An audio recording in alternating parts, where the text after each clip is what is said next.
व्यवसाय का अर्थ।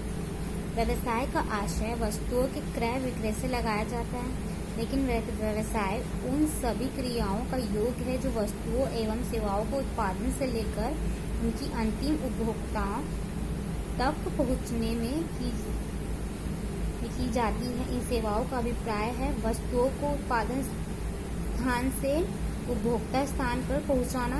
व्यवसाय है जैसे परिवहन एवं संदेश वाहन, बीमा, भंडार गृह, बैंकिंग आदि। व्यवसाय की परिभाषा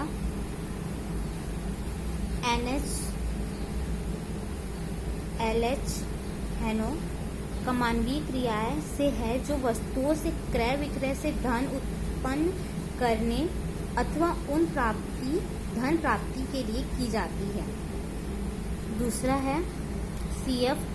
अबाट, बिना लाभ के व्यवसाय नहीं है। ठीक उसी प्रकार से जैसे बिना हार के मुरब्बा। नेक्स्ट है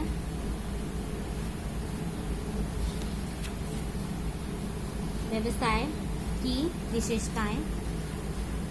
पहला है मानवीय आर्थिक क्रियाएं। आर्थिक क्रियाएं सिर्फ मानव द्वारा संपन्न की जाती है।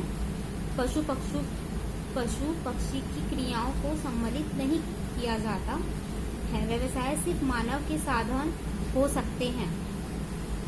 दूसरा है लाभ अर्जित करना। इसमें व्यवसाय की एक अन्य विशेषता है कि इससे विनिमय के माध्यम से लाभ अर्जित करना मुख्य ध्येय होता है। इसके अभाव में व्यवसाय की कल्पना नहीं की जा सकती। तीसरा है निरंतर लेन देन। इसमें वस्तुओं तथा सेवाओं के उसी नियम को व्यवसाय कहा जाता है जिनका निरंतर तथा नियमित रूप से लेन देन होता है। चौथा है साहस का तत्व। साहस नहीं तो व्यवसाय नहीं। व्यवसाय साहस के आधार पर ही व्यवसाय जोखिम का वहन करता है। इसलिए कहा जाता है कि व्यवसाय जोखिम का खेल होता है। यही इसका सार है। पांचवा है क्रियाओं का निरंतर। इसमें व्यवसाय का यह एक अत्यंत महत्वपूर्ण लक्षण है कि मानवीय क्रियाओं से निरंतरता एवं नियमितता होता है। व्यवसाय की प्रकृति। व्यवसाय की प्रकृति का अध्ययन करने वाले छात्रों में कभी कभी विवाद का विषय बन जाता है। जैसे पहला है, क्या व्यवसाय कला है? कला से तात्पर्य किसी कार्य को करने की सर्वोत्तम विधि है। कला का आशय प्रथम तो यह जानना है कि किसी कार्य को किस प्रकार किया जा सकता है और उसे वास्तव में उसी प्रकार करना है। कला हमें यह बताती है कि किसी कार्य को करने की सर्वोत्तम विधि कौन सी, ताकि हमें निर्धारित लक्ष्य एवं उद्देश्यों की प्राप्ति हो सके। कक्षा कला ज्ञान की वह शाखा है, नाम है, कला है।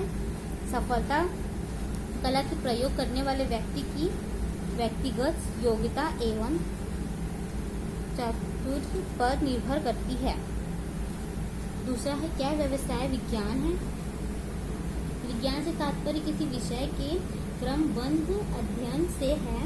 विज्ञान तत्वों से बनता है, जिस प्रकार की मकान पत्थरों से बनता है, किंतु तथ्यों का संग्रह उसी प्रकार से विज्ञान नहीं है जिस प्रकार से कि पत्थरों का ढेर मकान नहीं है।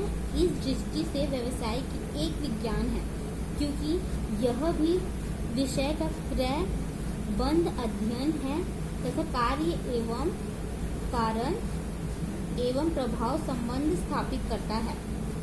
इसका निष्कर्ष है, तीसरा निष्कर्ष, व्यवसाय कला तथा विज्ञान दोनों उपयुक्त विवेचन से है। स्पष्ट हो जाता है कि व्यवसाय में कला तथा विज्ञान दोनों के ही लक्षण विद्यमान हैं, क्योंकि सैद्धांतिक व्यवहारिक विज्ञान दोनों एक दूसरे के पूरक होते हैं तथा एक दूसरे के बिना अपूर्ण है। इसी प्रकार विज्ञान एवं कला परस्पर अलग अलग नहीं अपितु एक दूसरे के पूरक हैं।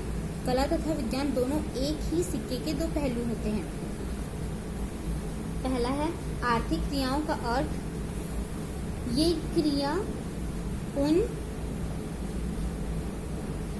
क्रिया जिनका उद्देश्य धन कमाना होता है, जैसे कि वस्तु का क्रय विक्रय करना, वकालत का काम करना, किसी कारखाने में नौकरी आदि करना। दूसरा अनार्थिक क्रिया, ये क्रिया जिनका उद्देश्य धन कमाना नहीं होता है, अनार्थिक क्रिया कहलाती हैं, जैसे शिक्षक द्वारा अपने पुत्रों को पढ़ाना। आर्थिक क्रियाओं के 3 उदाहरण हैं। पहला, जैसे एक श्रमिक द्वारा कारखानों में कार्य करना, शिक्षक द्वारा स्कूल में पढ़ाना, एक डॉक्टर द्वारा अपने क्लिनिक में कार्य करना। अनार्थिक क्रियाओं के उदाहरण हैं, जैसे एक गृहिणी द्वारा अपने परिवार के लिए भोजन पकाना, शिक्षक द्वारा अपने पुत्र को घर में पढ़ाना, एक माँ द्वारा अपने बच्चों का पालन पोषण करना। नेक्स्ट है व्यवसाय का अवधारणा। अवधारणा से आशय किसी भी वस्तु, कार्य अथवा व्यक्ति के संबंध में वह विचार, धारणा, आकृति से है जो उक्त वस्तु, कार्य अथवा व्यक्ति की विशेषताओं के कारण किसी भी व्यक्ति मन में एवं मस्तिष्क में छा जाती है। जैसे हाथी का पैर पकड़ने वाले ने उसे खंबा जैसा बताया, पूंछ पकड़ने वाले ने उसे सर्प की संख्या दी। इसी प्रकार व्यवसाय को भी जिस रूप में देखा उसी के अनुरूप उसने अपने मन एवं मस्तिष्क में अवधारणा कर ली। इसके 2 शीर्षक हैं। पहला शीर्षक है व्यवसाय की प्राचीन अवधारणा। मतलब प्राचीन अवधारणा के अनुसार व्यवसाय शब्द का उपयोग केवल उन क्रियाओं के लिए किया जाता है जो धन कमाने के लिए की जाती थी। दूसरा है व्यवसाय की आधुनिक अवधारणा। व्यवसाय की आधुनिक अवधारणा के अनुसार व्यवसाय का एक सामाजिक व आर्थिक क्रिया है जिनका उद्देश्य सेवा के द्वारा लाभ कमाना होता है। दूसरा है पेशा। पेशा व्यवसाय में कोई अंतर नहीं है, क्योंकि दोनों का उद्देश्य लाभ अर्जित करना होता है, किंतु दोनों क्रियाएं आर्थिक होते हुए भी अलग अलग हैं। एक डॉक्टर या वकील, दोनों का उद्देश्य एक व्यवसायी की भांति मानव सेवा के द्वारा लाभ प्राप्त करना है। सभी को निश्चित जोखिम। डॉक्टर, वकील पेशावर व्यक्ति है, व्यवसायी नहीं। देन व्यवसाय का उद्देश्य। प्रत्येक व्यवसायिक क्रिया किसी उद्देश्य से की जाती है। व्यवसाय भी एक आर्थिक क्रिया है जिसका उद्देश्य आवश्यकताओं की संतुष्टि के साथ साथ लाभ प्राप्त करना भी होता है। इसके उद्देश्यों को अध्ययन करने के लिए निम्न 4 भागों में इसे बांटा गया है। पहला है आर्थिक उद्देश्य, दूसरा है सामाजिक उद्देश्य, तीसरा है मानवीय उद्देश्य, चौथा है राष्ट्रीय उद्देश्य। पहला है आर्थिक उद्देश्य। व्यवसाय एक आर्थिक क्रिया है तथा इसे संपन्न करने वाले व्यक्तियों को व्यवसायी कहा जाता है, जो मानव द्वारा वस्तुओं का उत्पादन, विनिमय तथा वितरण हेतु की जाती है। लाभ प्राप्त करना, जैसे लाभ प्राप्त करना, वस्तुओं व सेवाओं का उत्पादन करना, उपभोक्ताओं की संख्या में वृद्धि करना, व्यवसाय का वितरण करना। दूसरा है सामाजिक उद्देश्य। जो भी उद्देश्य समाज के लिए किया जाने वाला कार्य सामाजिक उद्देश्य कहलाता है, जैसे रोजगार के अवसर प्राप्त करना, उत्तम वस्तुओं का उत्पादन करना, राष्ट्र साधनों का उचित उपयोग करना, सरकार के साथ उचित संबंध कर रखना। तीसरा है मानवीय उद्देश्य। व्यवसाय एक मानवीय प्रधान आर्थिक क्रिया है जो व्यक्तियों के द्वारा की जाती है, इसलिए इस व्यवसाय का मानवीय उद्देश्य अत्यंत महत्वपूर्ण माना जाता है। यहाँ कार्य व्यवसाय के मानवीय उद्देश्यों से किया जाता है। चौथा है राष्ट्रीय उद्देश्य।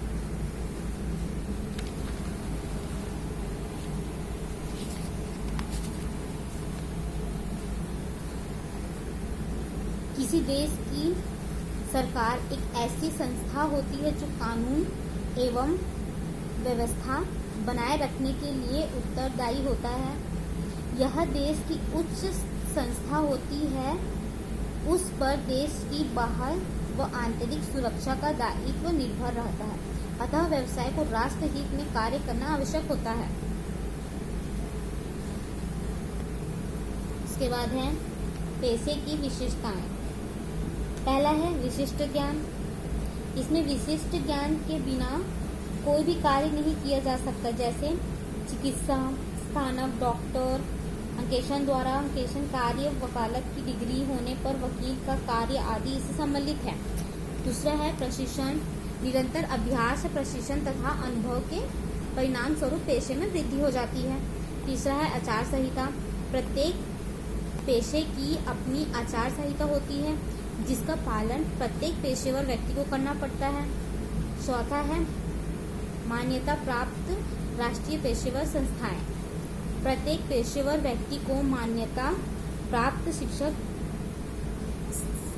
संस्थान से डिग्री लेना आवश्यक है, क्योंकि ये पेशे के संबंध में आचार संहिता का निर्माण करता है।